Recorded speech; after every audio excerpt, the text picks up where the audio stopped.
Hey, welcome back to the channel, friends. As always, it is good to see you. So, something I've been thinking about for, I guess, more than a few days, but something I just wanted to stop and have a conversation with you about and get what your thoughts were on the matter. So one of the things, as I look back over the course of the past, 20, 30 years, is the change that has been in some ways subtle, but in other ways, when you look back over that large gap and you put together, 25 years ago to now, the difference that there is, I think it's quite substantial. And one of the things that I just keep going back to is that people today, especially the younger generation, man, they are hungry. A lot of people talk down about younger generations, but I'm telling you, my experience, they are hungry for what is right. They are hungry for value and for meaning, just to be honest with you, just like everybody else is. But what's lacking and what's missing is that role model for them to look up to. When I was growing up, the people I looked up to, whether it was in a Western movie or television book, I don't know what that is, book, television, or a movie. We had fictional characters that we kind of looked up to that embraced the values and the virtues that we believed in and wanted to uphold in our lives. Maybe it was a John Wayne, maybe it was a Louis L'Amour book or TV show or movie like The Sacketts or Flint or Conager. Maybe it was Indiana Jones or other Harrison Ford. Maybe it was an action star that people looked up to and said, this dude is killing it in X, Y, and Z, and that's what I want to do in my life. Even the TV shows back then were a little different. A lot of family-based dramas. We didn't have the reality shows. We didn't have CSI, everything, because every city has its own CSI show, it seems. We didn't have that kind of stuff growing up. It was a little bit different. Not that there's anything wrong with what we have on TV today, but there's something indescribable that's missing. It's hard to put your finger on it sometimes. Think about the amount of people who grow up, without a father in the home. And hats off to the moms, who are out there making it happen. But I think when you combine those couple things, right, lack of role models in the world around us through the media, and the subtle changes that have happened over the course of the past 10, 15, 20 years, an increase in fatherless homes,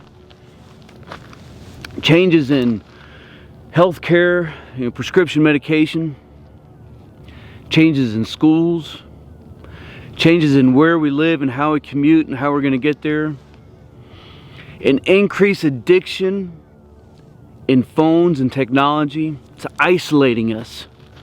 It's isolating the people who are wanting something and they don't know how or where to get it. And it's not there. Everywhere they look, it's not there. I even look at my son's life and my other kids' lives. Youngest, is 14, and how they are connecting and what they're finding. It's ironic, it's weird, we grew up and, man, the phone would ring on the wall and be raced to see who'd get there first. And kids, they really don't even talk on the phone anymore, right? They use Instagram and other things to send. They don't even send text messages like we do. Communicate so different. When you look at all the platform that's out there, maybe I'm wrong, maybe I'm mistaken, but there's not a lot of even fictional characters out there that remind me of William Wallace. There's not a lot of Braveheart movies being made. Not a lot of more gladiator style movies that are being made. And of course, these are all fictional things and fictional characters. But even the real life characters, we don't seem to embrace or embody too much. You know, we don't talk about them too much. You know, maybe it's a local hero who stepped up and above and beyond. We don't celebrate teachers, never have, but certainly a real life person that could be celebrated. We don't celebrate Medal of Honor recipients as well as we should. And so what you have left is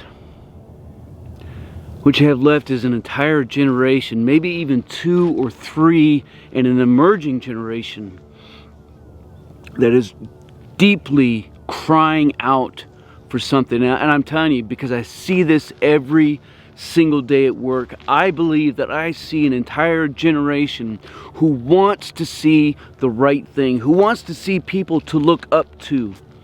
And I'm not sure that I'm role model material. I make mistakes every single day. But I do know that day in and day out, I do the best that I can to live by what I know is right. To have virtues and values that I not only believe in, but that I try to walk and flesh out. But I gotta challenge myself in the same way that I'm going to challenge you. And that's to live each day with purpose. Know that every single day there are people and situations that are looking at you and how you act and how you respond and what you bring to the day and to the table in the moment right now. Because in 5, 10, 15, 20, 25 years from now, people are going to look back to today as a defining moment. And they may not remember you by name, but by God, they will remember what happened, and it will define them. So give people something to look back on and remember positively. Let it be a defining moment that etches something that is intangible onto their heart and into their soul. That's my challenge to myself. Be a vessel for something that is bigger than myself. I'm going to miss the mark. I'm going to make mistakes. But by God, you won't be able to say that I didn't try.